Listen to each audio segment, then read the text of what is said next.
Last week, Crime Stoppers of Houston hosted the annual statewide conference for Texas campus Crime Stoppers groups.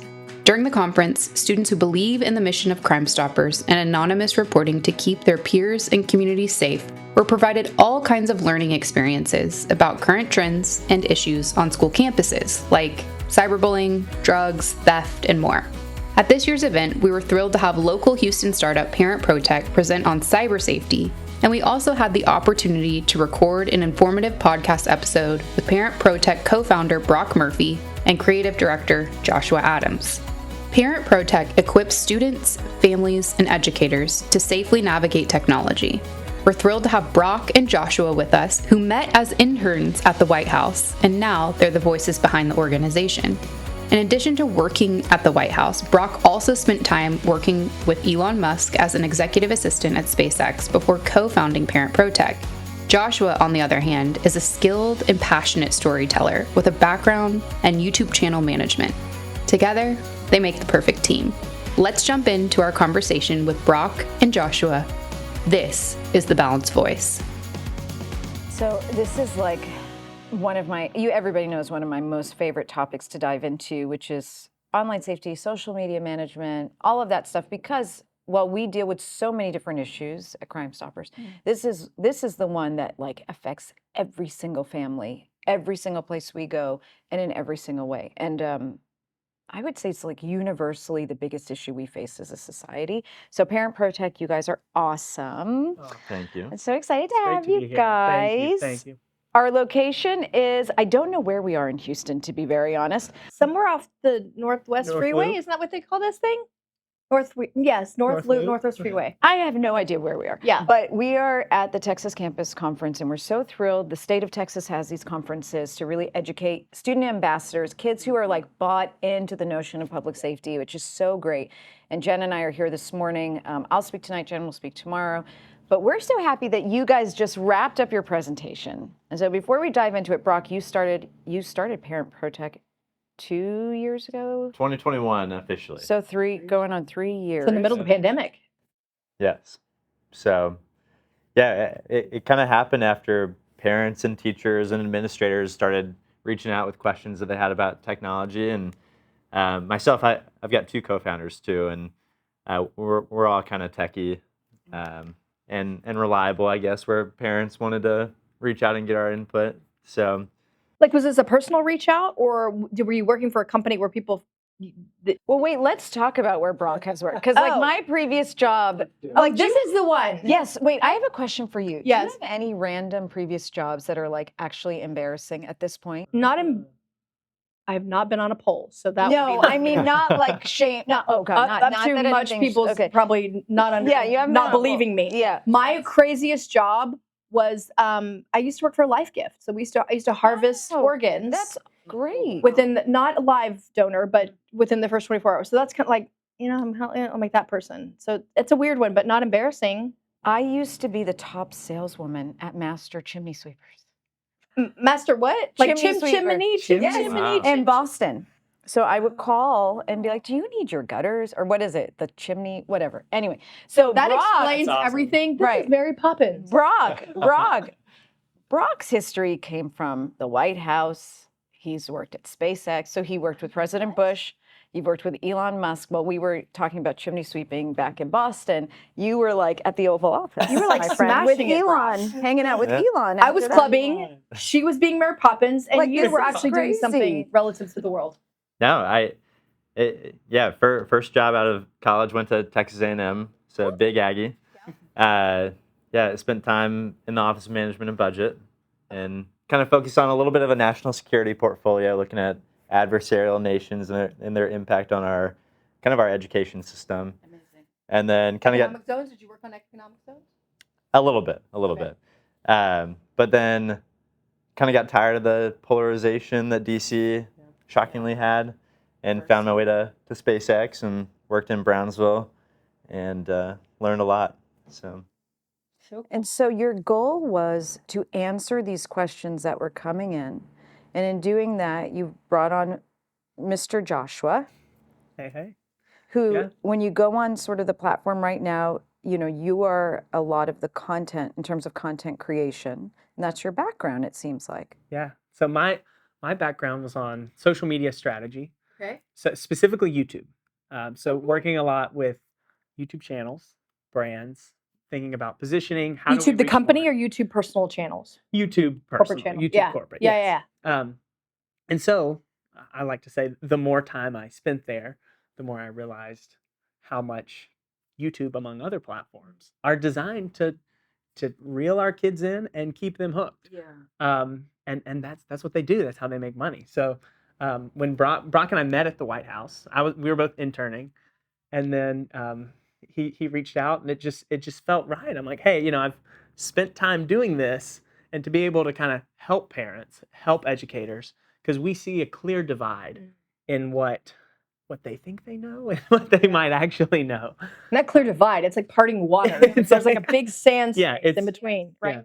Yeah. It's No, It's go big. ahead. I feel like I interrupted you. Oh no, No, it's exactly it. I mean, we see like when we talk to students and hear, what they're actually doing on technology, honest in honest ways, and then you talk to parents. It's like a lot of parents have no idea. When I handed my child that iPhone with no restrictions or that video game, and they play it for a couple hours here and there, they didn't fully realize what they actually handed over the keys to. So that's where we come in. Which, by the way, YouTube or any of the social media platforms, wanting to reel people in and keep them hooked is their job, Yeah, right? that's how they make money. That's how they make money. Simple as Now, that. reeling them into the right content that's age appropriate is a completely different mission that they should all socially be responsible for. Are we right? Yeah, I think in light of the past couple weeks with the Senate Judiciary hearing. Let's go there. I mean, I wanted to start actually with sort of the landscape of, what we're all kind of looking at, which is parents are not, a lot of us, I mean, it depends on the age, of course, but a lot of us are not true digital natives. And some of us, the younger parents, we are a bit more. Managing this space, we just don't really understand with kids who inherently understand it and pick it up with ease and, They were born on it, adaptability, right? and they can connect with anyone, anywhere. So that creates this foundational issue. So when parents come to you, what are they well, I guess my question is, they're coming to you for answers, or your goal is to push answers out in hopes that parents and schools come across it? Both, really. Both, absolutely. I think our users right now, we've got two types. You've got the very proactive parent that Helicopter. yeah. Tiger mother, helicopter, lots of words. Who for that. probably Yeah. don't even need to be on our platform to begin with, but It's so good, though, that they are. Yeah, and they look at all the content, whether their kid is on Roblox or Minecraft or Fortnite or has an iPhone or not. And then we've got the other kind, that the more reactionary parent. So they realize, oh, their daughter has an issue with Snapchat, and so they watch our content. Those are the parents. Yeah, from the helicopter to the damage control. Yes. yeah. Yeah, and they get the information that we've got, the conversation starters that they can have with their children about whatever platform it is, and then they move on to the next app. Their son won't quit doing dumb TikTok dances or whatever. And so you guys are going almost app by app, giving parents the tools and kind of alerting them to what's good and what's bad in this space. You're going app by app and saying you should have these settings. You should be looking at it this way. You should. I think where your book would set up the key concepts, we kind of get a little more in the weeds, and we're looking at the specific platforms, the specific trends. What's trending on this platform? What do you need to know about it? And how is your child engaging with it? So that's what we're looking at. But also, and we're actually in the platforms, like walking them through how to put we the show parental them controls what in we're place. talking about. Do you have like big webinars that kind of walk everybody through? So a lot of it's like on-demand content. Think YouTube, Netflix. But a part that we're building out is more webinars where, like, hey, join us live. We're talking about X, whatever that platform is. Yeah. So the never-ending question I get, let me ask you, what age do you start talking to your kids about? I call it online safety to mean the big bucket. Gaming, being online, apps, social media. What age? The moment you hand it to them. Okay.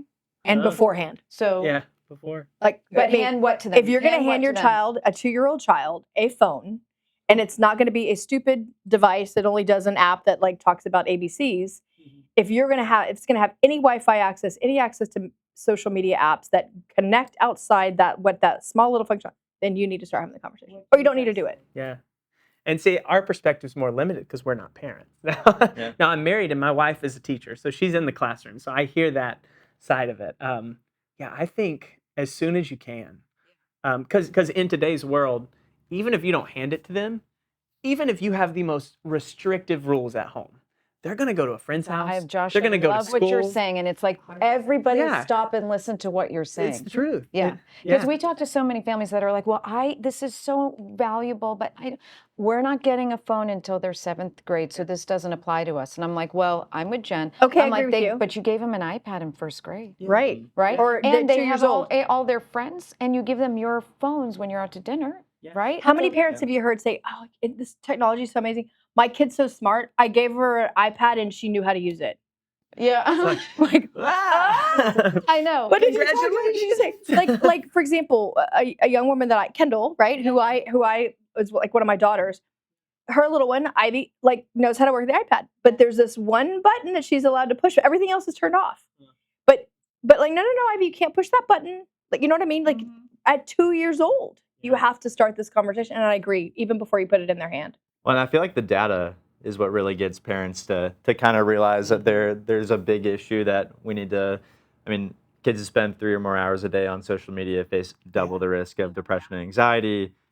Oh, the porn number. Yeah. I mean, not the porn number. The average is the porn age of number? the average age of We thought it introduction. was younger. You Yeah. said 15 Or 12. 12. We see it No, as we've- 8. Well, even one of our partners, Covenant Eyes, they talk about it being a lot lower. So every researcher has an opinion. The point is, it's young. Yeah. And a lot of those we found who first encounter it weren't seeking it out. Yes, exactly. So that comes back to the point of, hey, equip your students before you think they need it. Because if you're afraid of being the first person to bring up a topic or introduce them to something, odds are they've probably heard about it at school, or they might have, So You know, I have a question for you, Mark. So it's kind of dual fold. So I was in the last administration's office whenever we passed FOSTA SESTA, right? So Texas had a huge influence on that. We got survivors of trafficking to go up there, worked with Congresswoman Ann Wagner to help pass the FOSTA bill. It was huge. Went to the Oval Office to watch it get signed. It was amazing. Now, FOSTA SESTA basically said that we could hold web platforms criminally and civilly responsible when they knowingly know that children are being trafficked, minors are being trafficked for sex on their platforms, right? That means like Craigslist, if they knowingly knew, if they were scouring their platform and they saw that was happening, if they did nothing, the survivors could civilly restitution and increase criminal prosecution. It was huge. But we also have some unknowingly that we know technology, your former employer X, right, could find the unknowingly stuff and scour that and bring it up to light and then go do something about it with law enforcement. Now let me try that. Right now, if I own TikTok or Instagram, I would be coming to y'all and say, partner with me now. I want to save the world's children from sexual exploitation. Are they knocking down your doors? Instagram, TikTok, X, Twitter? No. Well, first of all, But we is have there to real talk to that. We civil? have to give Is them a there little real credit. even We- civil and criminal liability? Huh? And that was the whole point of the there's some Senate cases hearings. going. Yeah, it's Communications Decency Act. So I'm a CTO. I've been for oil and gas and for construction now. When the internet was created, can I say by Al Gore? Just kidding.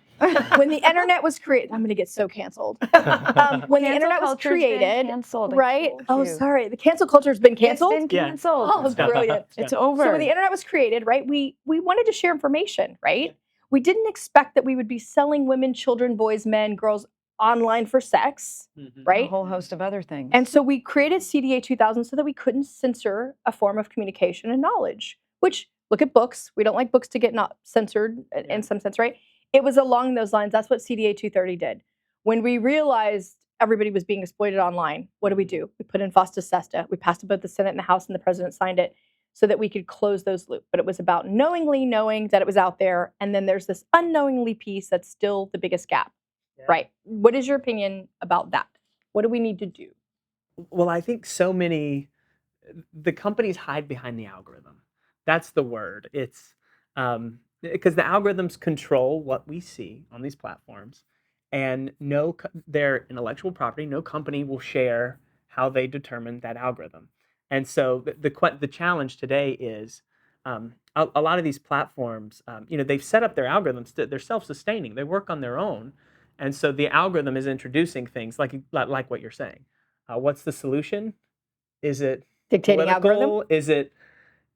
Is it more responsibility on the platform? Is it a combination? I wish I knew. You're looking at Brock and you look like you don't know the answer. So But you started to say, are these companies reaching out to you to work with you? Which the We've connected with yeah, some, but not. we've reached out to them because we think it's smart to have at least a communicative relationship with them. But like, are they breaking our doors down? And we still grill them the next week. Yeah. So they probably don't love us. yeah. Well, and then I go back to, there's this myth that the platforms, even we saw this morning in your presentation, they're not that bad, right? When the kids were answering your questions, they're not that bad. I wish our parents knew they weren't that bad. No, they are that bad. Yeah. And there's no obligation for them to have parent monitoring. They decide, they self-govern and self-regulate. Do you think, like, these parents think, well, maybe they aren't bad? How bad are they? Yeah, no, and I think that's a constant battle. And I mean, there are, like, the state of Arkansas, Governor Sanders, she was recommending kind of a parent consent bill, which made it where if someone's kid was going to get on social media, they would have to get their parents' consent to sign up. Through the device? Wasn't it through the device? Through the Read the device bill. Yeah. But the bigger issue that I talked to their team on was, well, if parents don't know the good, the bad, the ugly about the platform, why would they ever say no? Of course you can have that. Got it. So you're exposing that? yeah, and for me, I feel like I don't trust that policy is going to change. Yeah. I don't trust the companies to move fast on anything. And so that's why we're working as hard as we can to not only empower parents to be more involved and engaged in what their kids are doing online, but also through a digital citizenship curriculum for in the classroom instruction and building these core foundations of taking advantage of all the good that technology has, but also here's what you need to look out for, and here's how you can create the safer community online.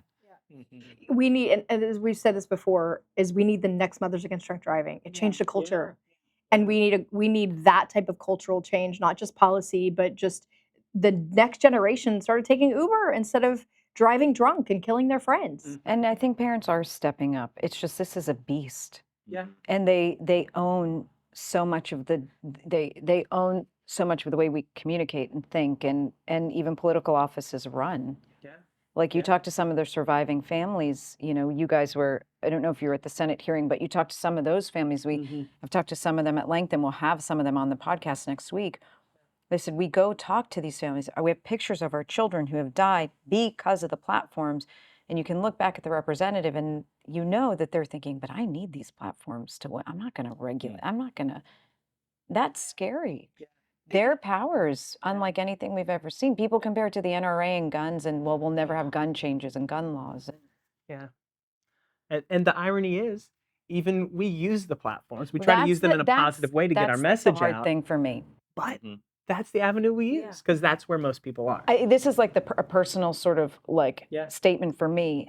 I always say technology is not all bad. Yeah. Our kids need it. We're never going to live in a world that is absent of technology. And if you're in a house where you think you've removed it, you're really in a house where your kids are on it alone. That's what that means. That's it. If you're in a house where you think you've removed it by taking their phone and monitoring every single step, you're not so smart. Yeah, they're on it. They're on it. Not happening. They're on it. They're on It's it not at working. school. They're on it. We have one school district that said, well, we use the Chromebooks and they're super secure, and the parents are wait till 8 and all this stuff. Yep. Well, the kids went on the Chromebook and typed in the search engine punctuation, a series of number sign, whatever, and accessed whatever they wanted, and nobody knew. Yeah. So, but my problem is it's using the platforms for good. I think it's like a catch-22, but I do think we have to do it. But it's hard to say, we hate the technology, but we're going to use it. Yeah. It's weird, but it's not weird. It's a fine line. Yeah, it is. It is. So your number one thing is providing content. Let me make sure I make this really clear so every parent can hear and then go to their sites. You're basically and then I'm going to call it the social media channels in just a minute, but let me do this first. So your content is saying, hey, this is a deep dive into each one of these social media channels, these types of apps. Know this, look at this, set this, handle it this way. And then, but your target audience is parents, teachers, the adults, basically, in a child's life. Is that correct? Yeah. And then you're going to you are or are still having live sessions so they can click through. Because I mean, like my mom can't still use their cell phone and it's a flip. So Yeah. they're And on that though, cannot. when we first started Parent ProTech, one of my co-founders, he's got like a 93-year-old grandmother, and when she could finally watch the content and navigate Snapchat or whatever platform it was, then we made it live. So that's kind of the foundational base. That's good. That's so great. And we try to meet parents where they are, because Yeah. some come from that background, and then others, they're like, hey, I use it. I know what it's about, but I don't know the trends. I don't know the privacy settings, the family center, those kind of things. So it's the videos that the content. So we have guides, we have videos that meet them where they're at, covering social media, AI, streaming, gaming. I mean, the list goes on. And our approach in that has been, let's bring alongside experts in each category. So my background's social media. I'm not going to try to talk to you about Roblox, because that's just not my area. I do not know a lot about Minecraft, Roblox, Fortnite. I don't play games, but video games. But social media is more my area. So we have that, and then in the classroom, it's curriculum. We're trying to think about what conversations do students, do teachers, how can they bring this into the classroom? What do you need to know before you're on technology, and then after you are. Even like we just talked about in the conference, digital footprint. Are you thinking about? Are you intentional when you're Yeah, sharing? you talk about this in your book too. Yeah. And then the third piece that we focus on is our newsletter. So that's where we're tracking when these big updates happen. Here's what you need to know about. Because the challenging reality of what we do is it's constantly evolving. Yes. And every time we release a video, we realize that in a month, a week, 6 months, there's going to be a new version, a new update. And how do we stay on top of that? So that's the newsletter is like our first line of defense for when updates are issued. We're trying to stay on top of that. So guys, I have a question for you. What does success look like for you in the average family using Parent ProTech? What does success look like? I mean, I think based off of conversations we have with families, out of everything, and like you mentioned in the beginning, their number one anxiety revolves around battling this tech battle that they find themselves in. Mm-hmm. And I think a lot of it is tied to the knowledge and information about whatever platform. And so I think for me, my goal is to make sure that as many of these resources are readily available for them. That way, when they have a million things on their to-do list, that they can go somewhere really easily, get the content in their preferred language, and then move on to the other million things on their to-do list. And in a more granular sense too, we've started even doing more consulting with families individually, because no home, no environment is the same when it comes to this. Some have phones, iPads, games, computers. Others just have a phone. Others just have games. So even recently, we had a principal reach out to us, or even a superintendent reach out. They had a particular student who was getting into trouble at home and school on a Chromebook and on a phone and iPad at home. And so we were able to sit down with that mom and kind of walk through, okay, let's look at what you've already done. And then let's look at, there were some clear gaps. And so we were, her son probably hates us now, but we were able to. And I met with the son too. Yeah. But I think we had scheduled like 30 minutes with her, but we ended up going like 2 hours. Yeah. But we were able to close up some major gaps, like looking at platforms like OnlyFans that he was looking at. So wait, when you say close the gaps, were you shutting it down so he couldn't view it, or getting him to understand he shouldn't view it? So both. But her son was very clever, as a lot of students are. How old was he? I'm sorry. Fifth grade. Yeah, fifth grade. This is like 80% of the And kids are this clever. He spent a lot of time. Even in talking to the mom more and more, we realized he was spending 10 years old. a substantial amount of his day when not at school, and especially on weekends, he was on a device. And so when we talked with her, we realized that he had gotten into his mom's phone where she had set up parental controls and enabled a couple specific websites that he could always have access to, that they would kind of trump the restrictions that she had set up. And one of them was an adult chatting site, which you can use your imagination. I can tell you stories. Yeah. The second was OnlyFans, so a place for subscription-based, typically adult content. And so, she's Wait, let's just for parents. OnlyFans is basically where you can look at people's feet, Or whatever to you pay want. for their feet, Whatever you want. pay for their hands, Yeah. their genitalia, everything else, right? Yeah. This is a place where pervs go to look at pictures of other humans, aka dating or whatever you want to do. Anything. Yeah. Filth. Yeah, exactly. And that was a big thing we noticed, though. She didn't know what OnlyFans was. And Yeah. so, Yeah, to her, it's OnlyFans. This Could be sport. could be sport. I'm watching 100%. the Chiefs, as my kids say, Taylor just won the Super Bowl. Taylor just- They're like, we're so happy Taylor just I won mean, the Super can Bowl. we get Taylor to be like Parent Yes. ProTech? I know. Front. I mean, that's goodness, Taylor, Travis, to come here Yeah. and help these people, because they speaking to our children all the time. I mean, I'm totally. They own the sorry. conversation. Yeah. Yeah. I mean, if I look and what you're saying about these kids being online, I pulled up this little thing on the front of your iPhone. If you have an iPhone, I've been on social. I wake up at 5 o'clock in the morning. I get on to check what's going on. Right, an hour and 30 minutes already. And what time are we at? I'm at 10:18. And give them an And I'm an numbers you were adult. talking about today. What were you saying about screen time? You were saying Well, the average, this is from Common Sense Media, so a very reputable organization doing research. They found the average U.S. teen spending about 8.5 hours on their screens for entertainment. So that's the asterisk there. It's not this is not including the productive time or educational time. This is 8.5 hours just for fun. This is social media. This is entertainment. This is video games. And that's They're not and doing that's the homework in average. their room. And that's the average. Yeah. And then you said, I've read 5 hours, but you gave a different number, 3 hours, I believe you said. I don't remember what you said now. It will link to depression. Oh yes, the research found that those who spend 3 or more hours on social media face double the risk of anxiety and depression. And you've already been on for an hour and a half before. I mean, I have 9 anxiety o'clock. sometimes, Well, so maybe I I'm can totally walking. know. Oh well, I mean, from personal experience, I know the days when I am inundated because it's our job to stay up to date with these. So I download them, check them, then delete them because I just the social media apps because I just get too addicted.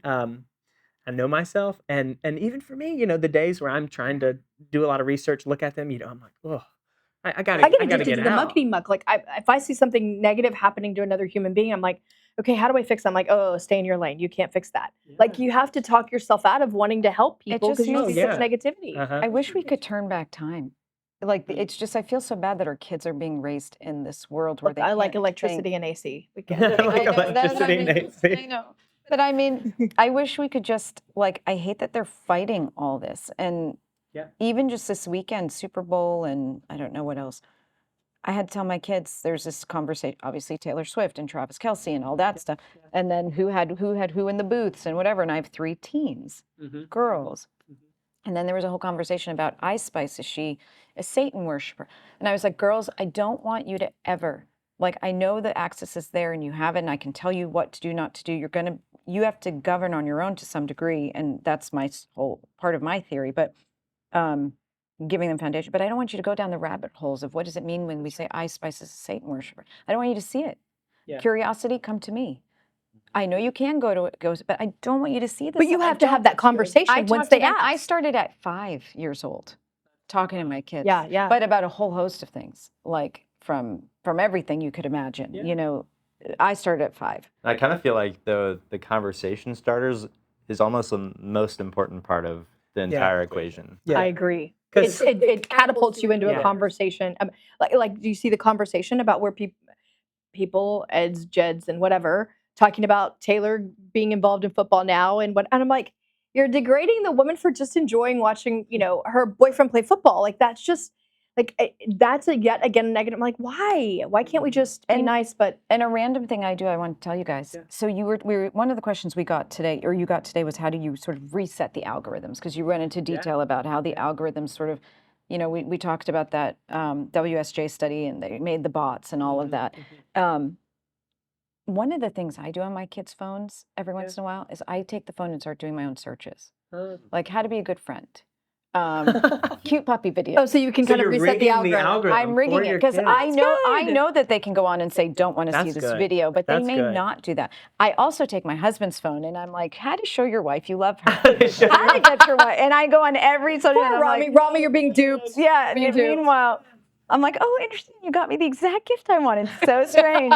No. Because it started showing up. But I do it with my kids a lot. I Yeah. take their gadgets a lot and enter positive searches or like. For me, like I like a lot of maybe Christian content on their phones, and then all of a sudden they'll be sharing verses because they're like, "Oh, my For You page is all Christian, is for us, like for us religion." Yeah. So okay. Question though, and kind of ties to Our end panel. debate. How did you create that relationship where you could take the phone and the gadget? You answer first. Because I started when You're they Mary were 5. Poppins. Yeah. Say that again. I started when they were 5, and I said, Okay. listen, very soft, like under sort of, and then by 8, I really layered it on. And then I shared good and bad. I will Google like trending funny videos for 11-year-old girls. And then when my daughter gets in the car, I'm like, did you see this? It's hysterical. She's like, you saw it? I'm like, yes, I love it. It's great. So it was, and then I'd show, Mary Poppins. and then I'd show it a scary story. I'd say, look at this 11-year-old girl who thought she was on Roblox or whatever game. And so they trust me, and I don't want to take it from them. The way I did it, which is completely, our personalities are completely different. But the way I did, but very But same yet thinking, so similar. but so similar. I was hell to raise in middle school and high school, and God rest my soul, my father's soul. He's like up in heaven going like this. And my mother is probably like, yeah, like, but I literally told my children the that I did that was wrong when I was in middle school and high school. And then their father was just as bad. So I was like, and guess what he did? Like I became relative. I'm like, look, I'm not perfect. I didn't get straight A's. I didn't follow the path. I didn't finish college. I didn't do the things that my parents told me to do. So I did it to relate to them. Like I'm not perfect and I make mistakes even today, but this is what my experience. And so I became where I wasn't this like, I'm not Mary Poppins. And Miranda's done things, she's made mistakes too.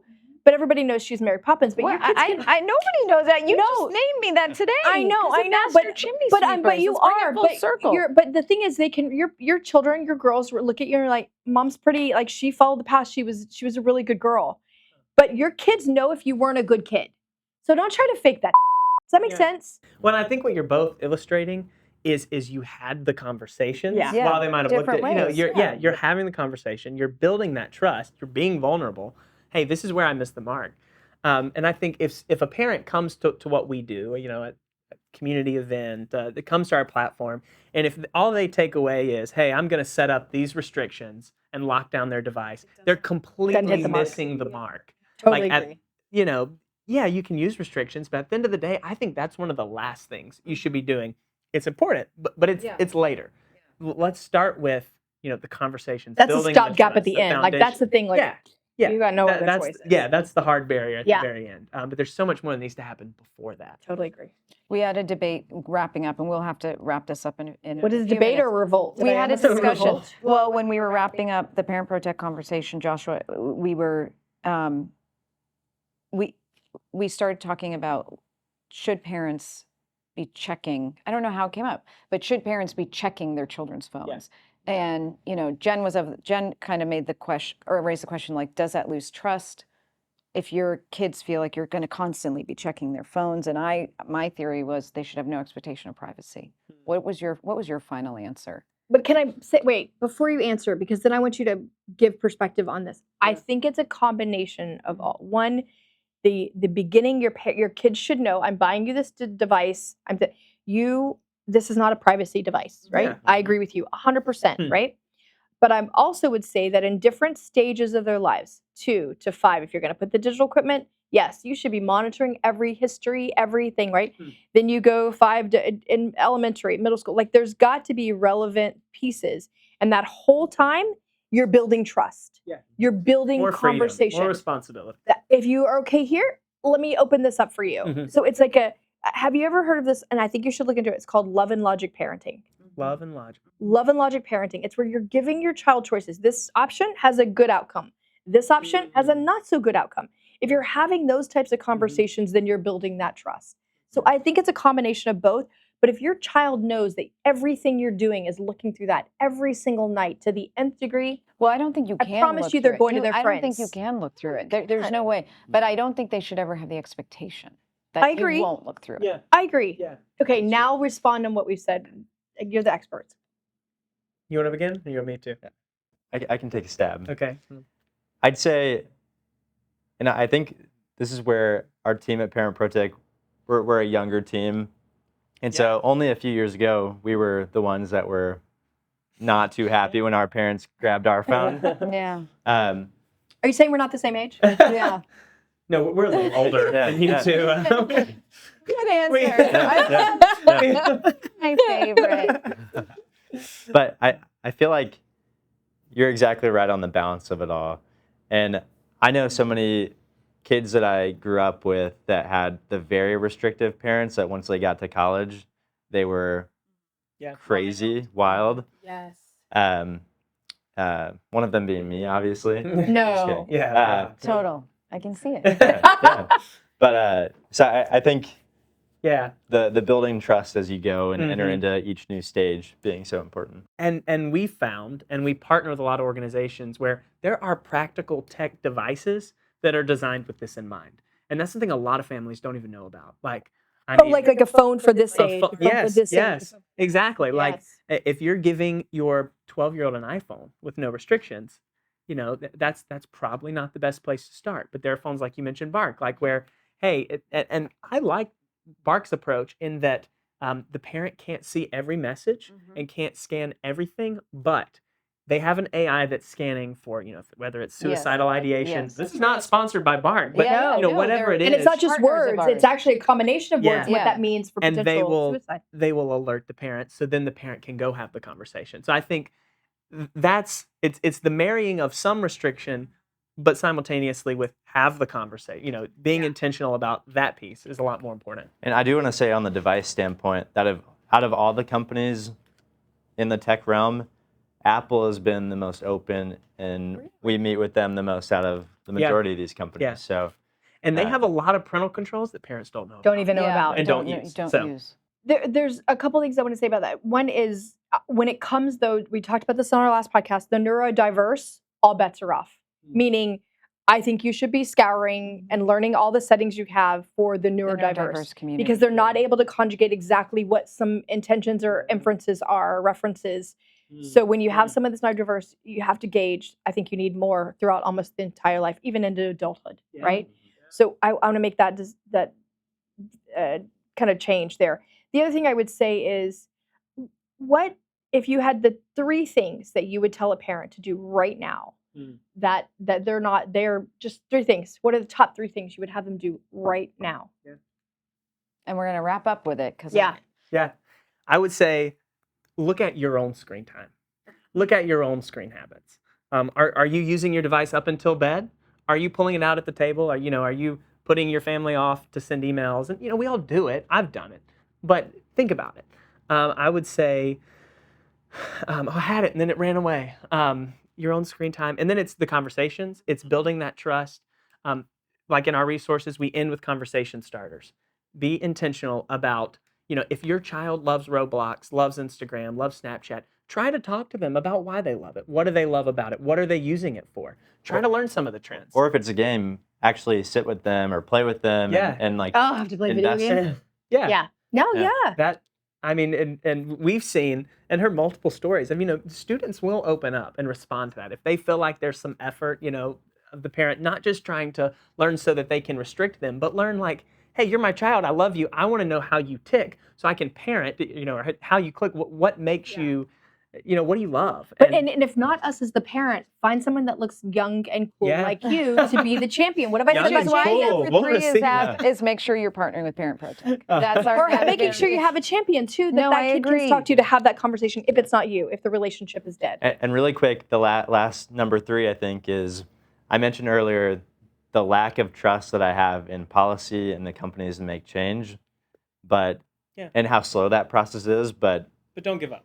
act and call your representative, call your senator, and maybe we can we can make a difference. Yeah. Wait, call to action. So let's name them: Instagram, TikTok, Yeah. Discord, Snapchat. Roblox, Snapchat, YouTube. X, Facebook. YouTube. Kids aren't really on Facebook. YouTube, Facebook. All of these organizations, if you want to really care about ESG, to be socially, the S in ESG is socially responsible and accountable. Please call Parent ProTech, or we might have to picket you. Yeah. Guys, And thank you revolt. so much for being with us today. This was wonderful. It's an honor. It's the best. Yeah. And I would encourage everybody to follow you, sign up, get involved. Every parent can get involved. Every parent can do something. You can do it today. Thank you, guys. We'll catch everybody else on The Balanced Voice next week. Take care. Bye, everybody. Thanks for tuning in to today's Balanced Conversation. You can find real solutions and tangible resources in our show notes at thebalancedvoicepodcast.com. To join the conversation, follow us on Instagram at The Balanced Voice Podcast and on Twitter at @BalancedVoice_. Stay up to date on Runya's work by following her at The Runya Report, and we can't wait to see you next week for another Balanced Conversation.